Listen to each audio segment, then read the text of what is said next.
गहरे जंगल में एक नन्ही सी चिड़िया लाडो अपने शौहर बिल्लू और अपने बच्चों के साथ खुशी खुशी रहती थी।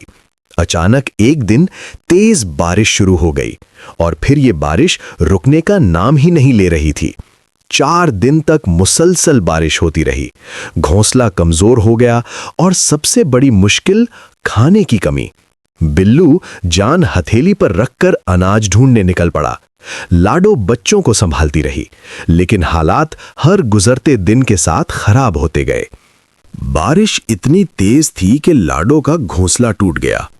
बच्चों को लेकर वो एक महफूज जगह तलाश करने निकल पड़ी।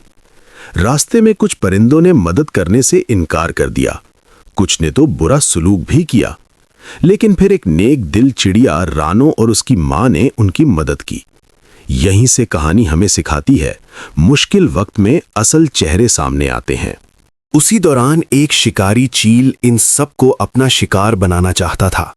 वो घात लगाकर बैठा था, लेकिन अकल और हिम्मत से काम लेते हुए रानो की मां ने उसे धोखा देकर दूर भेज दिया।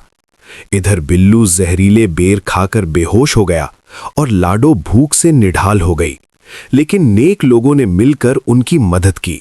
बिल्लू को होश आया, लाडो को खाना मिला और आखिरकार पूरा खानदान दोबारा मिल गया। सब ने मिलकर एक नए महफूज जंगल में जाने का फैसला किया। वहां उन्होंने मेहनत से नया घर बनाया। जिन परिंदों ने पहले बुरा सलूक किया था, वो भी अपनी गलती समझ गए। ब्लू ने उन्हें माफ कर दिया, क्योंकि वो जानता था नफरत से नहीं, नेकी से दिल जीते जाते हैं। वक्त गुजरता गया, बारिश रुक गई, नया जंगल हरा भरा हो गया और लाडो के घोंसले में खुशियां वापस आ गईं। ब्लू और लाडो ने अपने बच्चों को सिखाया, मुश्किल वक्त में हिम्मत न हारना और हमेशा दूसरों की मदद करना, क्योंकि नेकी कभी जाया नहीं जाती। मुश्किल वक्त हमेशा नहीं रहता, नेकी करने वाला कभी अकेला नहीं रहता। सच्ची हिम्मत और सब्र आखिरकार कामयाबी दिलाते हैं।